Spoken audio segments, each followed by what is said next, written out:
The first thing I remembered after the breakup was not the sound of the apartment door slamming or the cruel finality in my girlfriend's voice. It was waking on the living room floor in the middle of a bright Saturday afternoon, my cheek pressed against the cold wood, an empty glass tipped beside my hand, and my roommate, Claire Whitmore, sitting against the sofa with tears on her face as she held me tightly against her chest. I had spent 3 years believing I knew exactly who loved me, yet the person keeping my shattered pieces together was the woman I had barely noticed standing beside me every day. Before I tell you how one terrible afternoon changed everything, please like, comment, share, and subscribe to our channel if you believe in kindness, forgiveness, hope, and second chances. Your support helps our community continue sharing stories that remind people they are never as alone as they feel. My name is Nolan Pierce, and until that Saturday, I thought my future had already been decided. I was 29, working as a junior architect in Portland, living in a sunlit 2-bedroom apartment with Claire, and planning to propose to my girlfriend, Vanessa Reed, before the end of summer. Vanessa and I had met during our final year of college, and for a long time, our relationship felt like proof that patience could turn young love into something permanent. She was ambitious, polished, and fearless in ways I admired.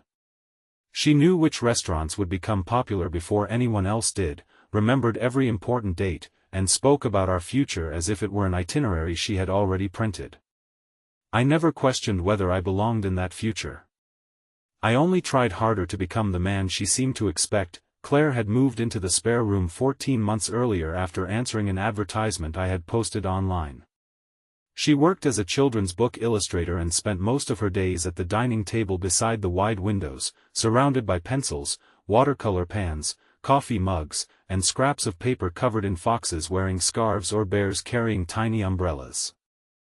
She had auburn hair she often twisted into a loose knot, gray-green eyes that seemed to notice everything, and a quiet sense of humor that appeared when I least expected it. We were friendly but careful with each other. We shared groceries, complained about the unreliable elevator, and occasionally watched old movies on weekend afternoons, but Vanessa disliked how comfortable Claire and I seemed together. To keep the peace, I began spending less time in the apartment's common rooms whenever Vanessa visited.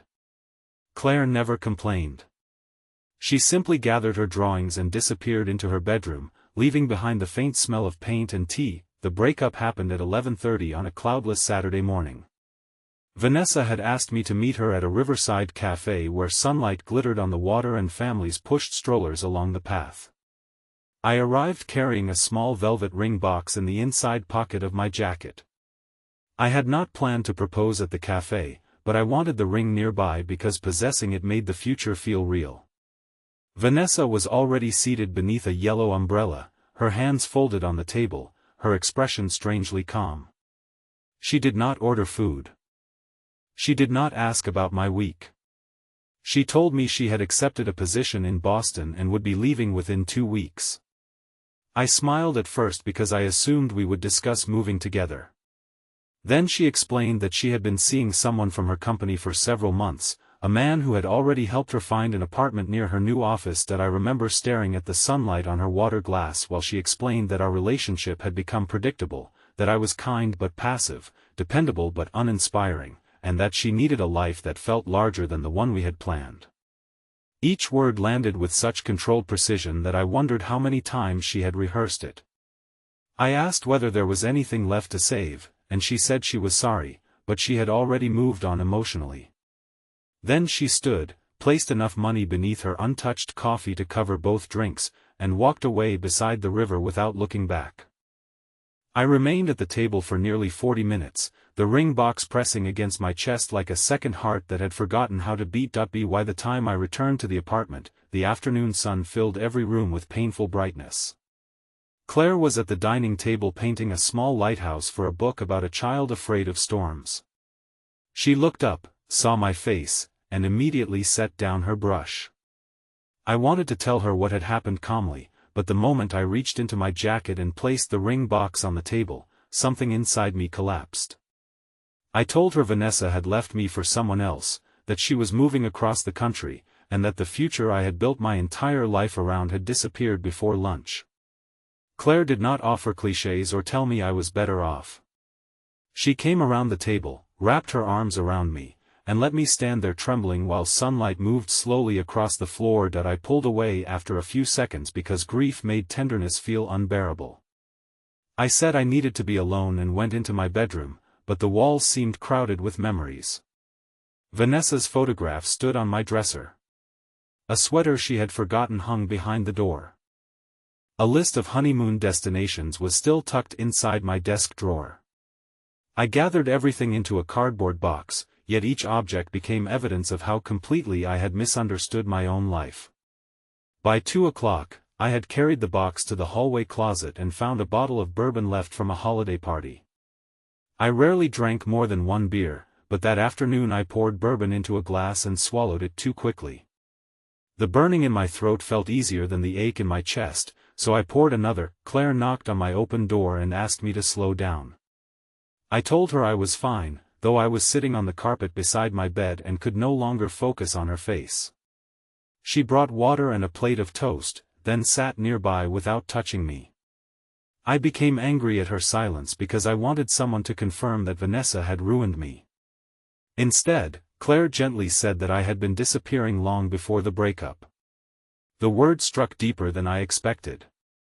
I demanded to know what she meant, and she reminded me of the design competition I had withdrawn from because Vanessa thought it was too risky, the hiking trip I had cancelled because she disliked traveling without luxury hotels, and the old guitar I had sold after Vanessa complained that practicing was childish. Claire said she had watched me give away pieces of myself while calling it compromise, that I accused her of judging a relationship she did not understand. I told her Vanessa had believed in me when no one else did, and Claire's face tightened as though I had slapped her. She stood and walked toward the window, then said quietly that believing in someone did not mean reshaping them until they became easier to love. I asked why she cared so much, and for a moment she said nothing. Outside, afternoon traffic moved below us, bicycles glided through the intersection, and a delivery truck flashed sunlight across the ceiling. Claire finally admitted that watching me shrink had hurt because she remembered the person I had been when she first moved in, the man who sketched impossible houses on napkins, sang badly while cooking, and stopped to help strangers carry groceries upstairs. The bourbon had made everything blurred and brutally clear at the same time. I laughed bitterly and asked whether she was suggesting she knew me better than the woman I had loved for 3 years. Claire turned toward me with tears gathering in her eyes. She said she did not know every part of me, but she knew the version I hid whenever Vanessa entered the room. She knew I stayed late at the office because I was afraid to admit I hated designing luxury parking structures. She knew I sent money to my younger brother even when I could barely afford rent. She knew I called my father every Sunday despite receiving little warmth in return. She knew I still drew small houses in the margins of newspapers and pretended those dreams did not matter. I tried to stand, but the room tilted. I stumbled into the living room and knocked the glass from my own hand. It struck the floor without breaking, spilling bourbon across the wood. My knees gave way, and I sank beside the sofa. That was when the anger finally deserted me. I covered my face and began crying with a force that frightened me, not only for Vanessa, but for all the years I had spent proving I was easy to keep. I confessed that my mother had left when I was 12 and that, ever since, I had believed love depended on being useful, agreeable, and undemanding. I had mistaken self-erasure for loyalty because some frightened part of me thought anyone who saw my full needs would eventually leave. Claire lowered herself to the floor and pulled me against her. I rested my head near her shoulder, ashamed of the alcohol on my breath and the weakness in my body, but she held me as though neither made me less worthy. Then, in a trembling whisper I almost thought I had imagined, she told me to choose her instead.